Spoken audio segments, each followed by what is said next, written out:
आहे म्हणून हे प्रकल्प उभं राहत. शेवटी बाबासाहेब आंबेडकरांनी दीक्षा घेऊन आता 69 वर्ष झालेली आहे.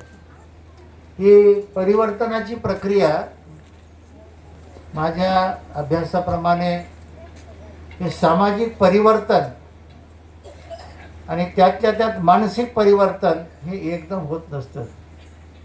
त्याला बराच कालखंड लागतो. म्हणजे मनात मधून परिवर्तन व्हायला एक सोपं नाही आहे. काही पिढ्या जाव्या लागतात मानसिक परिवर्तन व्हायला. आता जे दिसतंय माझ्या माहितीप्रमाणे वरवरच आहे, वरून वरून वरून वरून आहे, पण आतमध्ये राहिलंय आणखी. आतलं वेगळं आहे जरा. आतमधलं परिवर्तन फार अवघड आहे. त्याला आध्यात्मिक परिकाष्ठा करावी लागते. त्याला आतून फार मेहनत करावी लागते. एकदम साधत नाही. आता एवढ्या बसलेल्या बाईत एखाद्या बाईला जर उठ म्हणलं इथून, तिला किती राग येईल हो, येईल की नाही? का नाही येणार? मग ते राग आला त्याचा अर्थ काय समजायचा? धर्म कळाला काय? धम्म कळाला नाही. आणि धम्म कळाला तर रागच येणार नाही. उठ म्हणलं बस म्हणलं तरी. म्हणजे तुमची आम्ही स्तुती करायची आणि तुम्ही आमची वाहवा करायची असं. म्हणजे आम्ही तुम्हाला चांगलं म्हणायचं आणि मग तुम्ही आम्हाला बरं म्हणायचं. हे देणं घेणं चाललंय तर बरं आहे. बरं म्हणण्याची प्रक्रिया. म्हणून आतून परिवर्तन हे सोपं नाही. आजही या जुन्या आजीला माहिती आहे. एखादा भाकरीचा तुकडा घेऊन आजही एखाद्या लेकरावर नाही तर माणसावर आता ओवाळून आई खाली टाकते. तुमच्याकडे टाकत नसतील, तुम्ही सुधारल्यात. आमच्याकडे टाकतात. आताही लेकराला काळं लावतात कानाला, काय त्याला दृष्ट लागू नये. मी आतलं बोलू लागलो ना काय. म्हणजे आजही काही ठिकाणी 2-3 भाकरी दिल्या तर एक तुकडा काढून ठेवतात त्याच्यात. हा, हे आतला भाग बोलतोय बऱ्याच ठिकाणी. ही जे मनातलं जाण्यासाठी फार वेळ लागतो. काही ठिकाणी मी पाहिलं की घराला एक नारळ त्याच्यात काहीतरी बांधून ते नव्या घराला बांधून ठेवतात दाराला. तुमच्याकडे बांधत नसतील का? तुम्ही जरा सुधारणा झाली. आमच्याकडे बांधतात म्हणून लिंबू मिरची अडकून ठेवतात. काही ते एक खिळा ठोकून ते नाला असते ना घोड्याची जनावर ती दाराला ठोकतात. काय ते शुभ अशुभ आजही मानतात बऱ्याच ठिकाणी. हे या गोष्टी ज्या आहेत परिवर्तन होण्यासाठी, बदल होण्यासाठी बराच कालावधी लागतो. आजही जर साधं शिकलं कोणी, असं शिकाली ना सर्दी ना, तर काय म्हणतात? सत्य शिकले पाहिजे. आता खोटं कधी शिकलंय त्यानं? हे जर सत्य असेल तर खोटं कधी शिकलं? गुचकी लागल्यावर काय म्हणतात? कोणावर उपकार केले की याचं ध्यान करायला. गुचकी लागली तरी बी म्हणतात. हे आतलं आहे. हे आतलं गेलं नाही आणि आपल्यामध्ये आलं. मध्ये आहेच ते का नाही आहे? भाकरीच्या डब्यामध्ये भाकरीमध्ये कोळसा टाकून देतात, नाही तर बिबा टाकून देतात. मला काही कळालंच नाही. लय दिवस करतात का? तुमच्याकडे करतात? करतात म्हणतात आमच्या.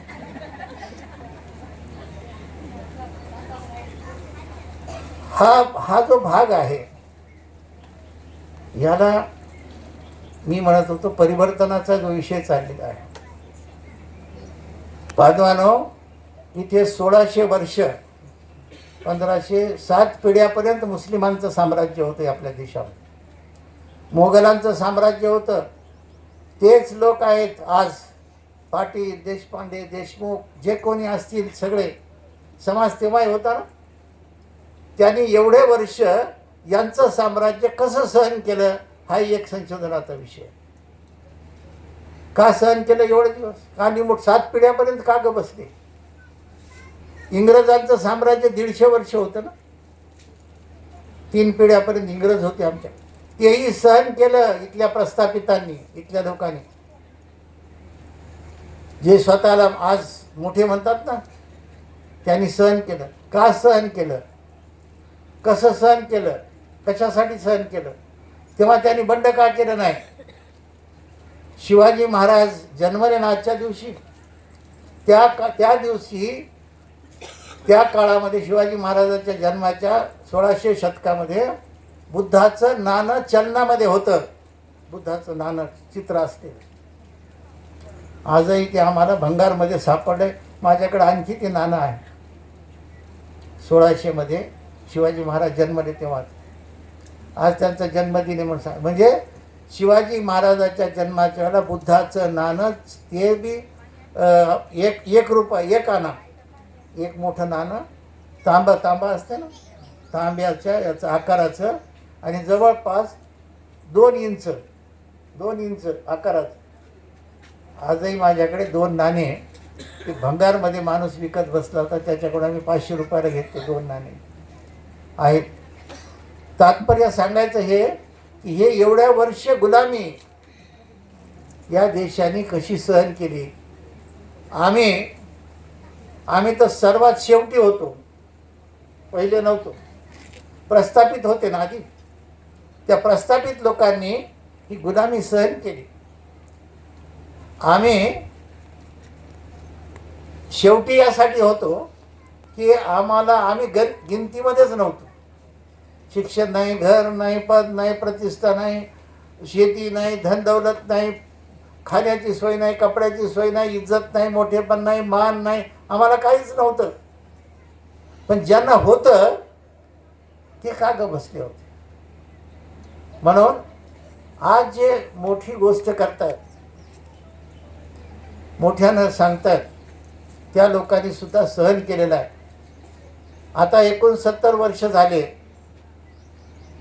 आणखी बरीच पिढी आमच्यातली हळूहळू परिवर्तनाच्या मागे आहे.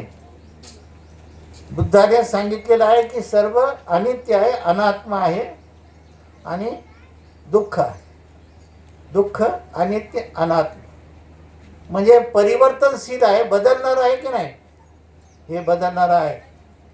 आता 39 वर्षापूर्वी नांदेडमध्ये डॉक्टर SP गायकवाडजी आणि आम्ही मिळून दाभडचा प्रकल्प 39 वर्षापूर्वी उभा केला.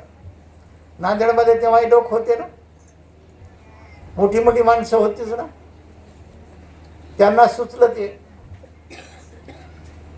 कितीतरी लोक होते नांदेडमध्ये, पैसेवाले होते, धनवान होते, पुढारी होते, नेते होते. प्रत्येकाला सुचलं का ते. आज परिवर्तन होत इथपर्यंत आले. 8-10 वर्षापूर्वी इथे काय होतं काय, या भूमीमध्ये काही नव्हतं. कुणाला वाटलं का इथे काही होईल म्हणून, कोणी काही विचार केला होता. हे परिवर्तन झालेलं आहे. आणि असाच बदल हा भविष्यामध्ये हळूहळू हे परिवर्तनाच्या दिशेनं जाणार आहे. आता सगळी नांदी, तुम्ही जर सर्व भारताचा कानाकोपऱ्याचा, उत्तर प्रदेश, बिहार, राजस्थान, हरियाणा, पंजाब, आंध्रा, कर्नाटक, तामिळनाडू, सर्व ठिकाणच्या सामाजिक स्थितीचा जर अभ्यास केला, सर्व लोक आता हळूहळू अंधश्रद्धेच्या विरोधामध्ये बोलू लागलेले. अंधश्रद्धेच्या विरोधात बोलल्यानंतर दुसरा पर्याय कोणता आहे. बुद्धाचाच पर्याय आहे, दुसरा पर्याय नाही. परवा एका नेत्याचं स्टेटमेंट आलेलं आहे, तुम्ही वाचलं असेल, की हिंदू शब्द हा कुठे रामायणात नाही, महाभारतात नाही, गीतेत नाही, मनुस्मृतीमध्ये नाही. हिंदू शब्द पण आला कुठून, कसा आला, तेही चिंता करू लागलेत, विचार करू लागलेत की आला कुठून, कसा. ते बघा, तुम्ही शोधत बसा, आमचा विषय नाही, तुम्ही शोधा. यस्य धम्मो सनातनो. आता आपण विपස්සना केली ना, गोइंकाने शब्द वापरला त्यावेळेला यस्स धम्मो सनातन. हा सनातन धम्म कोणता आहे तर बुद्ध धम्म आहे ते म्हणू लागलेत आता. ते म्हणतात मग आपलं काय आहे, मग तुमचं काय कुठं आहे ते तुम्ही तुमचं शोधा, आम्ही शोधत बसत नाही. यस्स धम्मो सनातनो. आणि कुठल्याही वेदामध्ये, गीतेमध्ये, रामायण महाभारतामध्ये, मनुस्मृतीमध्ये हिंदू शब्द नाही. मग लोक वापरतात, आज आला कुठं. आम्ही बघा बुद्धाच्या काळामध्ये वैदिक संस्कृती होती, ब्राह्मण होता, ब्राह्मण संस्कृती होती. दोन संस्कृतीचं भांडण बुद्धाच्या काळापासून आहे. एक श्रमण संस्कृती आणि एक ब्राह्मण संस्कृती. श्रमण संस्कृती म्हणजे भिक्षूंची संस्कृती श्रमणाची, आणि एक ब्राह्मणाची संस्कृती. हे दोन संस्कृतीचं भांडण तेव्हापासून आतापर्यंत आहे. आज सर्व ठिकाणचा अभ्यास केला, विचार केला, हे लक्षात येत आहे की हळूहळू सर्व लोक आता बाबासाहेब आंबेडकरांचं आणि बुद्धाचं बोलू लागले, संविधानाचं बोलू लागलेले आहेत. सर्वजण संविधान मागताय. बाबासाहेबांनी दिलेलं संविधान एवढ्या वर्षानंतर 50 पासून संविधान लागू झालं, 1950 पासून. परंतु आज त्याची चर्चा, अभ्यास लोक आज करू लागले, त्यांचे सर्वच लोक करू लागले. आणि त्यामध्ये विचारधारा ही निर्माण झालेली आहे की बाबासाहेब आंबेडकरांनी किती व्यापक स्वरूपाचं संविधान निर्माण केलेलं आहे. कुठल्याही प्रकारे कुठल्याही धर्माला याचं स्थान दिलं नाही. धर्मनिरपेक्ष असं संविधान बाबासाहेबांनी निर्माण केलं आहे. पण प्रत्येक माणूस आज संविधानाचं बोलू लागेल. का हो? बघा, कुठल्याही पक्षाचा जर खासदार निवडून आला तर ते लोकसभेत जात असताना त्याच्या पक्षाचा गाडीला सिंबल लावतंय का अशोकाचा स्तंभाचा सिंबल असते, अशोक स्तंभ असते ना, त्याच्या पक्षाचा गाडीला सिंबल नसते. मध्ये लोकसभेत जातात, छातीला जे त्याच्या बिल्ला असतंय त्याच्या पक्षाचा नसतंय. लोकसभेचा बिल्ला छातीला लावून मध्ये जावं लागतं. विधानसभेत जाताना विधानसभेचा बिल्ला छातीला असतो, त्याच्या पक्षाचा बिल्ला नाही. आणि मध्ये गेल्यानंतर लोकसभेचे खासदार, लोकसभेचा प्रतिनिधी, राज्यसभेचा प्रतिनिधी म्हटलं जातं, त्याच्या पक्षाचा प्रतिनिधी म्हटलं जात नाही. आणि इकडं कोणत्याही पक्षाचा राहो, त्या पक्षाचं संविधान, त्या पक्षाची घटना, कोणत्याही पक्षाचे काही नियमावली असो, त्याचे रूल रेग्युलेशन असो, ते चालत नाहीत. सभागृहात गेल्यावर बाबासाहेबांची घटनाच चालते, संविधानच चालतंय, त्याचं चालत नाही मध्ये काय. याचंही जरा चिंतन मनन आपण थोडा अभ्यास केला पाहिजे. याचं काही असो घरचं इकडं, ते नाही चालत मध्ये. तिथे फक्त बाबासाहेबांच्या संविधानाचंच बोलावं लागतं, संवैधानिकच बोलावं लागतं, संवैधानिक पद्धतीनंच वागावं लागतंय, संवैधानिक पद्धतीनंच भाषण द्यावं लागतंय, संवैधानिक पद्धतीनंच बसावं लागतंय. पंतप्रधानालाही पुढं बसावं लागतंय लोकसभेमध्ये अधिवेशनाच्या वेळेस. त्याला खुर्ची वेगळी नसते. बघा, जेव्हा अधिवेशन सुरू असतंय, लोकसभेचा प्रतिनिधी असतंय, ते पंतप्रधान नसतंय, तेव्हा सगळा खासदार असं ना, तो एक खासदार असतो. हे बाबासाहेबांना करून ठेवलंय सोयीचं, त्या पद्धतीनं चाललेलं आहे. त्याचं नसते काही, कुठलाही गेला ते. आता काही लोक आम्ही जे विचार करतात, या पक्षाचं सरकार, त्या पक्षाचं सरकार, त्यांचं आम्हाला पटत नाही, यांचं आम्हाला पटत नसेल ना का पटत. आता शिक्षक, प्राध्यापक, कर्मचारी आहे की नाही, पगार सरकारचा घेता की नाही. एखाद्यानं म्हणावं ह्या सरकारचं आमचं पटत नाही, मी त्याचा पगारच घेत नाही. घेऊ नाही पगार, पेन्शनही घेऊ नये, आमचं त्या सरकारचं पटत नाही. पगार घेतात, पेन्शनही घेतात. लाईट बिल कोणाचं आहे, पाणी कोणाचं आहे, रस्ता कोणाचा आहे, दवाखाना कोणाचा आहे, रेल्वे कोणाची आहे, विमान कोणाचं आहे, मरण्याचा जाळण्याचा दाखला कोणाचा आहे. काय नाही सरकारचं, कोणतं नाही सरकारचं. मग तुमचं त्याचं पटत नसेल तर काहीच घेऊ नका ना. आता लाडक्या बहिणीचे पैसे घेत असतील. पटत नाही त्या सरकारचं, काहीच घ्यायचं नाही. आम्हाला त्याचं पटत नाही. बांधवानो, आमचे बनते आनंद कौशल्यांगी होते, नागपूरचे मोठे बनते, ज्यांचा बाबासाहेबांचा अंत्यसंस्कार ज्यांच्या हस्ते 6 डिसेंबरला दादरला झाला. ते बनते सोबत मी अनेक वर्ष राहिलो. लहान असताना सईद त्यांच्यासारखा लहान असताना त्यांच्यासोबत असायचो. ध्यान देऊन प्रवचन ऐकायचो, भाषण ऐकायचो. जागतिक विद्वान होते ते, हिंदीचे साहित्यिक होते. तुमच्या वर्ध्याला जे हिंदी विश्वविद्यापीठ आहे ना, तिथं होते ते. श्रीलंकेमध्ये परिवहनमध्ये प्रिन्सिपल होते. तसे जागतिक विद्वान बनतेजी एक गोष्ट सांगायची की बोले, एक बार एक व्यक्ति गाड़ी जीप कार खरीदने के लिए शोरूम में गया. गाड़ी पसंद आई, कीमत तय हो गई. तो जो ग्राहक था उसने कहा मालिक से, मैनेजर से कि थोड़ा गाड़ी का ट्रायल ले लो. ट्रायल ले ली. गाड़ी यहाँ से वहाँ तक चली और फिर बंद हो गई. ड्राइवर ने सामने का बोनट देखा खोल के, सामने का खोला तो उसमें इंजन ही नहीं था.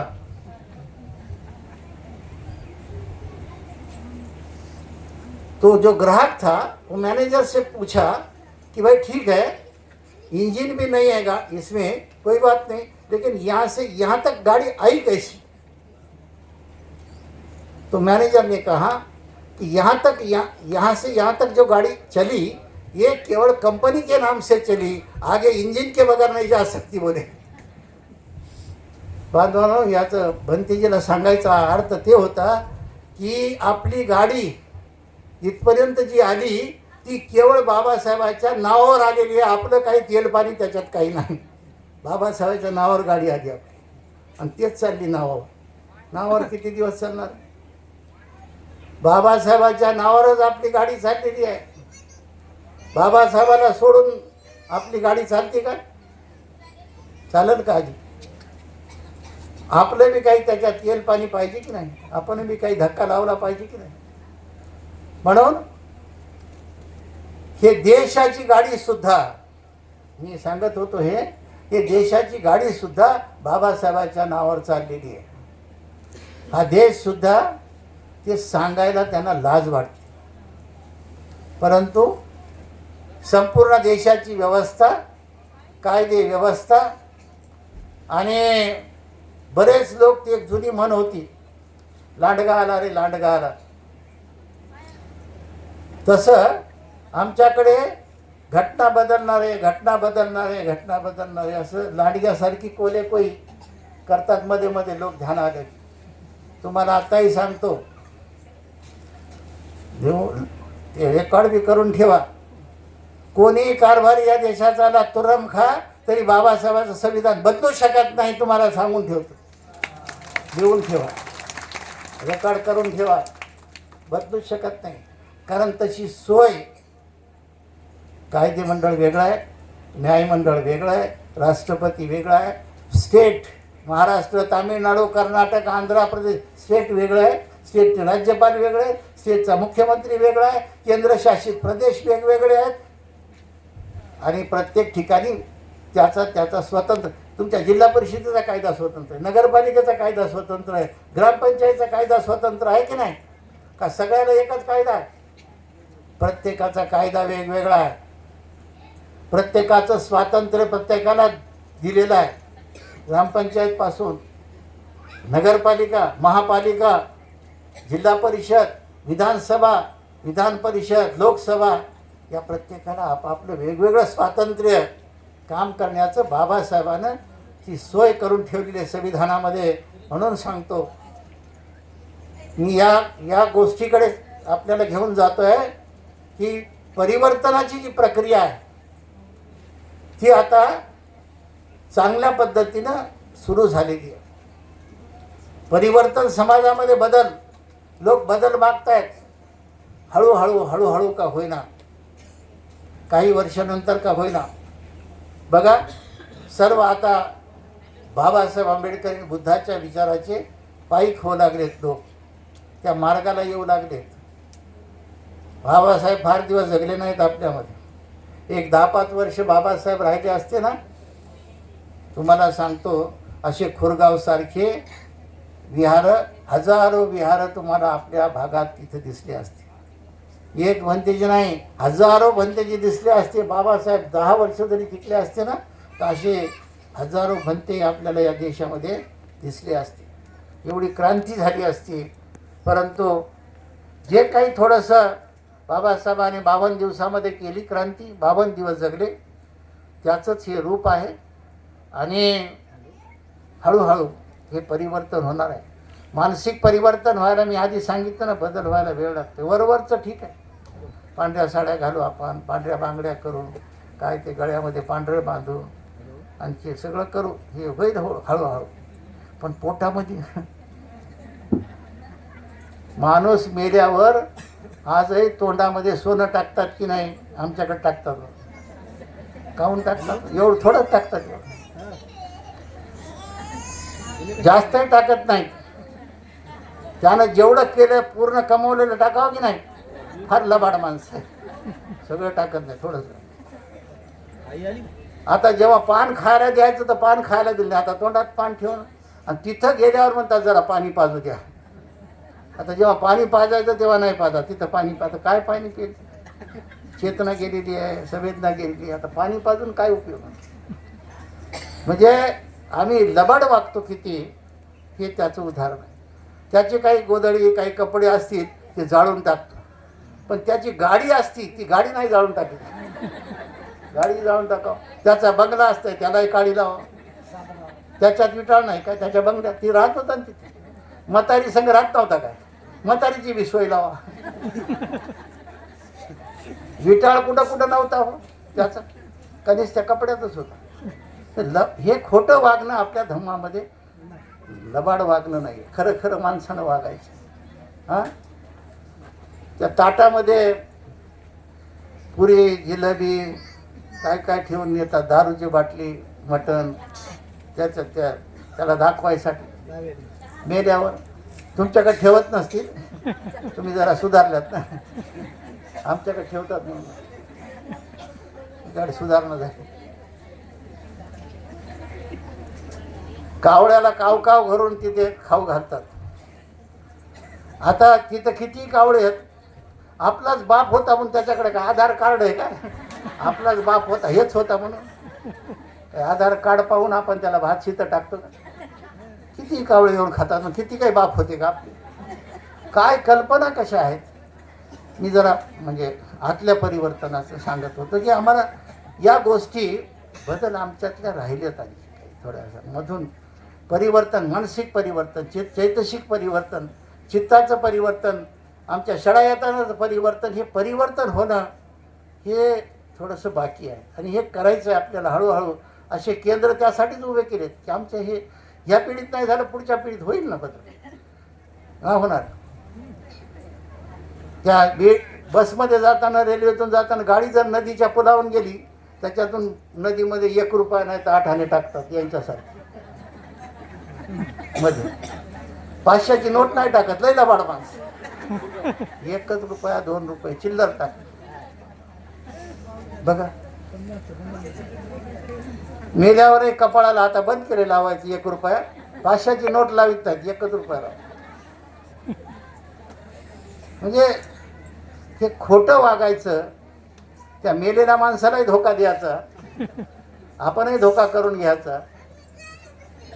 जिवंतपणे आईवडिलाची सेवा करायची आपल्या धर्मामध्ये. कशाची पूजा करता? आपल्या महामंगल सूत्रात आहे ना, पूजाचं पूजनी आनंद येतंग मंगलमूर्त. जे पूजेला पात्र आहे त्याचीच पूजा करा हो.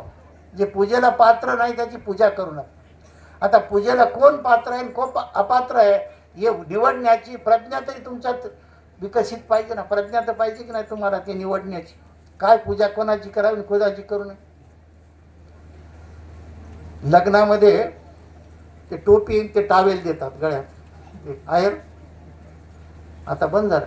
टर्कीजचा मोठा टावेल देत नाही, एवढं एवढं फडकं देतात. त्यांना फाशी बी घेता येत नाही. एवढंसं कशाला टाकायचं, कशाला नाटक सोंग करायचं. छोटंसं जरासं फडकं देतात. आता टोप्या कोणी घालायला का? टोपी घालायला म्हणजे नादी लावायचं त्या माणसाला. नादी लावणंच खरं आहे का ते? भारी टावेल देवा ते उपयोगात तरी आणि भारी द्या ते नाही देत. आणि असं डोक्यावर हात ठेवतात, नाही तर कपडा रुमाल टाकतात. तिकडं सांगायला, मागच्यासाठी सांगायला. आता हे पुढचं झालं. डोक्यावर हात ठेवतात, नाही तर ते कपडा टाक. कशासाठी करतात माहीत नाही. काय बोडच्या कपडा. आता आम्हाला 50 वर्ष झाले माझ्या डोक्यात केस नाहीत. 50 वर्षापासून डोक्यात केस काढ. कधी आम्ही डोक्यावर काही ठेवलं? आयर करताना ठेवतात की नाही? कामून ठेवतात. ह्या गोष्टी जरी साधारण असल्या, नागपंचमी आली की त्याला नागाची पूजा करतात. त्या वारुळात जाऊन एखादा जिवंत निघाला की कोणी थांबणार नाही. तर पी बापा, दूध पी, जरा हे घे, लाय आणल्यात थोड्या मुरमुरे आली, कोणी देणार नाही. पळून जातील. सगळं खोटं. तिथं जाऊन सापाची पूजा. तिकडे तुम्ही याला गेलात, साकली, सातारा, कोल्हापूरकडे, तर तिकडे ते कुत्र्याचा देव कोणता आहे? खंडोबा. कुत्र्याची बी पूजा करतात. बघा, आपल्याकडे तर गाईच्या गोमूत्राची पूजा चालूच आहे सध्या. गाईचं गोमूत्रही पितात, शेणही खायले, मुतही प्यायलेत गाईचा. बघा, त्याची पूजा, गाईच्या ढोपराची पूजा. एक आसाममध्ये कामाख्या देवी आहे. तुम्हाला मागं माहीत असेल, व्हॉट्सअपवर येते. कामाख्या देवी आसाममध्ये, तिच्या योनीची पूजा, आता योनीची पूजा करतात. काल शिवरात्राला आपल्याकडे लिंगाची पूजा केली. इकडे लिंगाची पूजा, तिकडे योनीची पूजा. कशाची पूजा या देशात लोक करतात. म्हणून भगवान बुद्धाने फार त्या काळामध्ये इशारा दिला आहे, पूजाचं पूजनीयानं येतं मंगलभूत. जे पूजेला पात्र आहे त्याचीच पूजा करा. व्यर्थ पूजेच्या नादी लागू नका. कुठल्याच व्यर्थ पूजा करू नका. कशाच्याच पूजा कुणाच्या मावणं. म्हणून बांधवानो, एवढ्या कुत्र्याची, मांजराची, काही ठिकाणी अस्वलाचे केस तोडून त्याची पूजा करतात. तुमच्याकडे तोडत नसते अस्वल. पोळ्याच्या दिवशी बैलाची पूजा करतात. आता त्या बैलाला कळते का माझी पूजा व्हावी? त्याला प्रज्ञा आहे काय? बैलाची पूजा म्हणजे कशाची पूजा करतात आपल्याकडे लोक, काही त्याचा हिशोब नाही. आणि दगडाची पूजा, झाडाची पूजा, म्हणजे जे काही येईल त्याची पूजा ही व्यर्थ पूजा आहे. मी एकच सांगेन बांधवानो, आपण या खोरगावच्या प्रशिक्षण केंद्रामध्ये दान देणारे उपासक आहात. सर्वांनी आपल्याकडनं 1 रुपया तुमचा फार महत्त्वाचा आहे. ते दान देणारे तुम्ही आहात.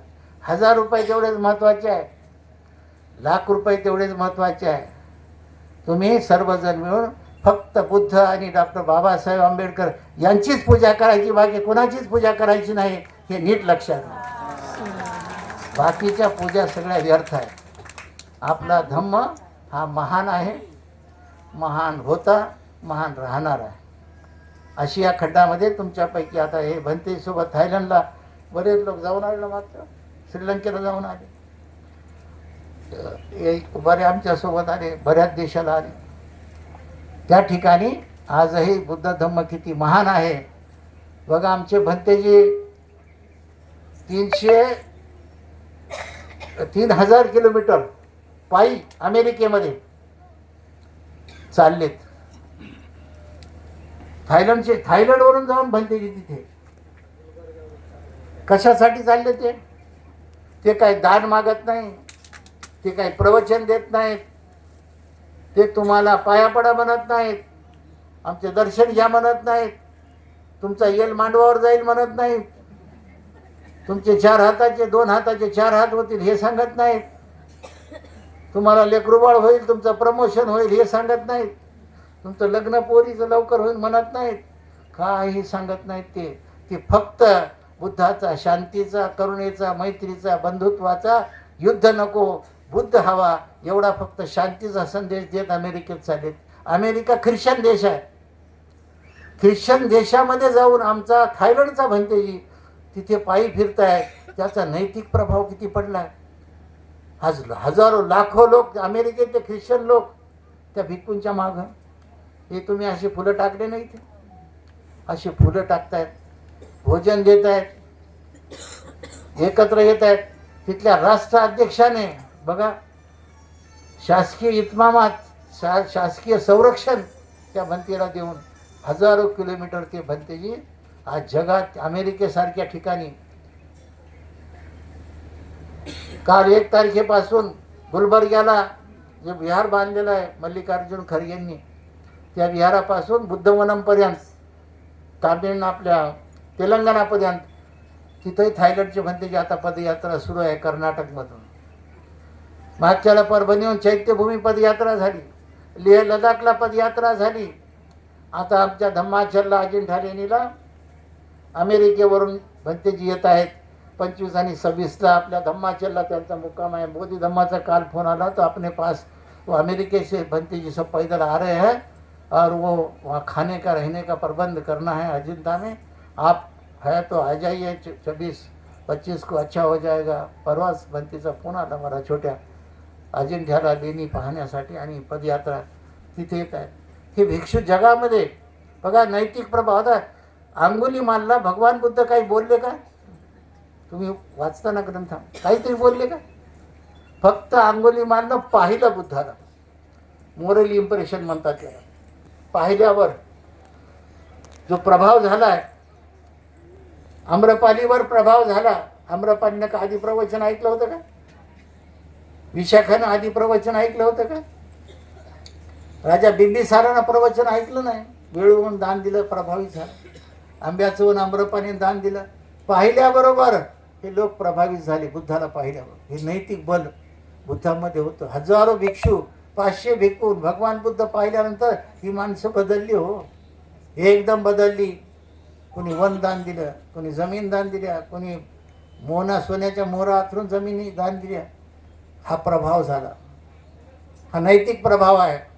बघा बाबासाहेब आंबेडकर जेव्हा गोलमेज परिषदेला 2 वेळा इंग्लंडमध्ये गेले इंग्रजासोबत, बाबासाहेब जेव्हा उभं राहत होते बोलायला, गांधीजी तर पहिल्या परिषदेला गेलेच नाहीत, दुसऱ्यांदा गेले 32 मध्ये. तेव्हा ते सभागृह अमेरिकेतला इंग्रज, इंग्लंडमधला इंग्रज काय बोलेल याच्याही पेक्षा अख्खलीत इंग्लिश बाबासाहेबांची बोलल्यावर तासन तास ते लोक स्तब्ध होऊन ऐकत होते. बाबासाहेबाचे मोरल इम्प्रेशन होतं, प्रभाव होता बाबासाहेबाचा, प्रभावित होत होते ते लोक. आणि बाबासाहेबाचं भाषण थांबवण्याची ताकद एकाही माणसामध्ये नव्हती त्यावेळी त्या सभागृहामध्ये.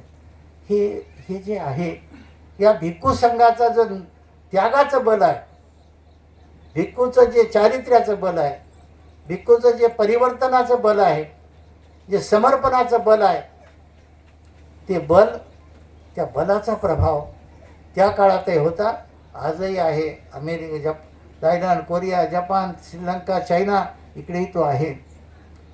आणि त्यावर समाज आणि तिथले लोक आणि शासन व्यवस्था तिथली बदललेली आहे. शासन, त्या ठिकाणचं शासन, राज्यकर्ते भगवान बुद्ध आणि बाबासाहेबांनी भिक्खू संघाला तिथं आदराचं स्थान देतात. भिक्खूचा सन्मान त्या देशामध्ये कसा होतो हे तुम्ही तिथं जाऊन पाहिल्याशिवाय तुम्हाला नाही कळणार, तिथं जावं लागतं. म्हणून या प्रभाव आपल्याकडे सुद्धा हळूहळू भगवान बुद्धाच्या धम्माचा प्रभाव तुम्हा उपासकांवर निश्चितपणाने काही ठेवा ठेवून जाणार आहे. बाबासाहेबांनी दिला धम्म आणि धम्माची पताका ही कधी खाली येणार नाही. आता ही वर आणि वरच जाणार आहे, आमचा विश्वास आहे. कारण आम्ही हे 50 वर्षापासून पाहत आलो, काही नव्हतं, काहीच नव्हतं, हे उभं राहिले. आणि आता हे मागं येणे नाही, आता हे मागं नाही सरकणार. आता हे पुढं आणि पुढंच जाणार आहे, हळूहळू हळूहळू हळूहळू. आता सध्या बुद्धगयेचाही विषय सुरू आहे, तुमच्याही कानावर सगळ्यांना माहीत आहे. बुद्धगयेच्या विषयासाठी 3-4 रिट सुप्रीम कोर्टामध्ये दाखल झालेली आहे याचिका. मी मागच्या 9 तारखेला दिल्लीला गेलो होतो. संसदीय कामकाज मंत्री त्यांना आम्ही आमचे भिक्खू संघाचं सिस्टम 1 तासभर वेळ दिला. किरण रिजिजूंना भेटलो. ते म्हणले सुप्रीम कोर्टाशिवाय हे प्रकरण निकाली लागणार नाही, कारण अयोध्याला जे मंदिर झालं रामाचं ते सरकारने केलं नाही, सरकारनं ठरवून नाही केलं, सुप्रीम कोर्टाचा आदेश होता. आणि सुप्रीम कोर्टाने काय रिमार्क दिला, जन आंदोलन जनतेच्या भावना लक्षात घेऊन असा निकाल आहे त्याच्यामध्ये. तुम्ही त्या सुप्रीम कोर्टाची राम मंदिराच्या रीटबद्दलची याचिका आणि त्याचा रिझल्ट वाचा. त्याच्यात त्यांनी काय म्हणलं, जनभावना लक्षात घेऊन त्या ठिकाणी सुप्रीम कोर्टानं निकाल दिला आहे. मग त्यासाठी आपल्याला आपल्या जनभावना उभ्या कराव्या लागणार आहेत. जनभावना, रस्त्यावरची लढाई, न्यायालयीन लढावी आणि भेटीगाठी करून समन्वयाची लढाई, डायलॉग, हे सुद्धा तिन्ही पातळीवर आपण सुरू ठेवलेलं आहे. मी कंबोडियामध्ये मीटिंग लावली होती, लेह लडाखला मीटिंग झाली, बिहारचे राज्यपाल आरिफ मोहम्मद खान त्यांच्यासोबत मीटिंग केली, कंबोडियामध्ये मीटिंग केली परराष्ट्र मंत्र्यासोबत. त्याही ठिकाणी मी मागच्या वेळेला गेलो. त्या सर्वांनी सकारात्मक हे होईल. कालच्याही मीटिंगमध्ये ठरवलेलं सांगितलं आहे. आमची भंतीजी लोक वेगळ्या पद्धतीनं आंदोलन करत आहेत रस्त्यावर. तुम्हाला मी या ठिकाणी या कार्यक्रमाच्या निमित्तानं सांगू इच्छितो की आज उद्या परवा हळूहळू का होईना ज्या पद्धतीनं बुद्धगयाचं आंदोलन सुरू आहे, निश्चितपणाने 100% बुद्धगयाचं विहार मुक्त झाल्याशिवाय राहणार नाही याची खात्री. कारण मी त्या निर्णय प्रक्रियेच्या जवळ आहे, त्या कामामध्ये आहे, चर्चेमध्ये आहे, निश्चित होईल. पण तसं नको व्हायला.